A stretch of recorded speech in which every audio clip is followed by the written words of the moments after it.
बिस्मिल्लाहिर्रहमानिर्रहीम। अस्सलाम वालेकुम। Welcome back to my YouTube channel. उम्मीद आप सब लोग बिल्कुल ठीक होंगे। आज की वीडियो में हम लोग करेंगे CS 6 to 5 प्रोफेशनल प्रैक्टिसेस। इसका वीक नंबर 13 आज की वीडियो में हम लोग कवर करेंगे।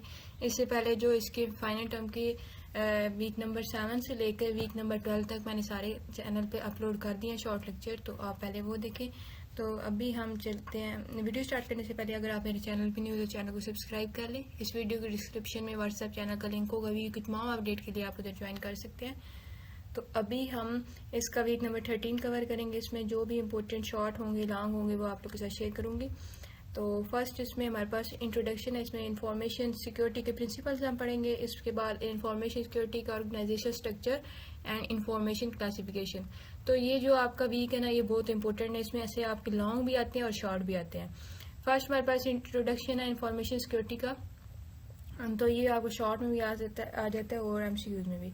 तो information security sometime shortened to info SCC।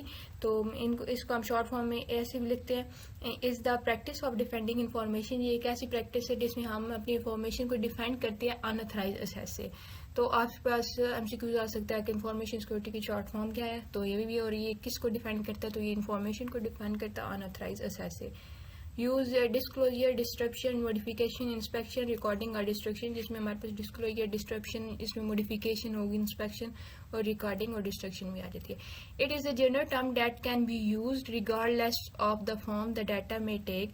ये एक जनरल टर्म है जिसको हम यूज करते हैं regardless of the form of the data में टेक। इसमें इलेक्ट्रॉनिक और फिजिकल भी आ जाती हैं। तो यहाँ पे ये आपकी शॉर्ट में डेफिनेशन होगी, ठीक है। उसके बाद जो ये है ना, ये आपका थोड़ा सा जूम करते हैं। ये आपका इम्पोर्टेंट शॉर्ट क्वेश्चन है। ये पेपर में लाजमी आता है 3 नंबर का। और अगर ये शॉर्ट में ना आए तो इसमें से MCQs तो मस्ट आता है ना, तो ये आपने ना लाजमी कर लेना है। तो CIE के प्रिंसिपल क्या है, तो इसको हमारे पास है कॉन्फिडेंशियलिटी, इंटेग्रिटी एंड अवेलेबिलिटी। तो आ जाता है CIE के प्रिंसिपल, देखो ठीक है। 3 मार्क्स का शॉर्ट है, और अगर MCQ में आता है तो 3 दिए हुए होंगे और पूछा होगा कि इनमें से कौन सा आपका CIE का प्रिंसिपल नहीं है। तो आप इनके नाम याद कर लेने हैं, कॉन्फिडेंशियलिटी, इंटेग्रिटी एंड अवेलेबिलिटी। उसके बाद जो नेक्स्ट हमारे पास क्वेश्चन है वो है इंफॉर्मेशन सिक्योरिटी ऑर्गेनाइजेशन स्ट्रक्चर। तो ये जो ऑर्गेनाइजेशन का स्ट्रक्चर है ये भी आपका लॉन्ग में आता है, ठीक है। ये ऊपर से आपको ये दिए हुए होंगे, या फिर आपको बोला होगा सिक्योरिटी के सारे डायरेक्टर्स लिखो, या फिर आपको मतलब एक फॉर्म डायग्राम दी हुई होगी तो आपने इसको डायग्राम को पूरा करना है। इसमें board of director and trustees होते हैं। जो उसके बाद हमारे पास प्रेसिडेंट होता है।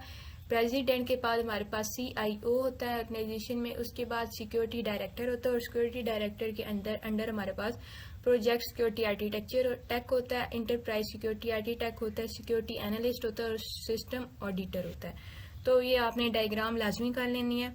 अच्छा, मैंने एक पेपर देखा था, तो उसमें हमारे पास ना ये ऊपर सारा दिया हुआ था सिक्योरिटी डायरेक्टर तक, नीचे इन चारों के आपने नाम लिखने थे, लॉन्ग में आया हुआ था।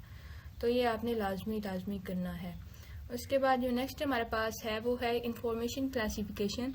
तो इंफॉर्मेशन क्लासिफिकेशन में हमारे पास पहले गवर्नमेंट क्लासिफिकेशन आ जाती है और फिर प्राइवेट सेक्टर क्लासिफिकेशन आ जाती है, और इसमें इसका क्राइटेरिया आ जाता है, ठीक है। तो यहाँ पर हमारा वीक नंबर 13 कवर हो जाता है। इंशाल्लाह नेक्स्ट वीडियो में हम लोग वीक नंबर 14 को कवर करेंगे। तो दुआ में याद रखिएगा। अल्लाह हाफिज़।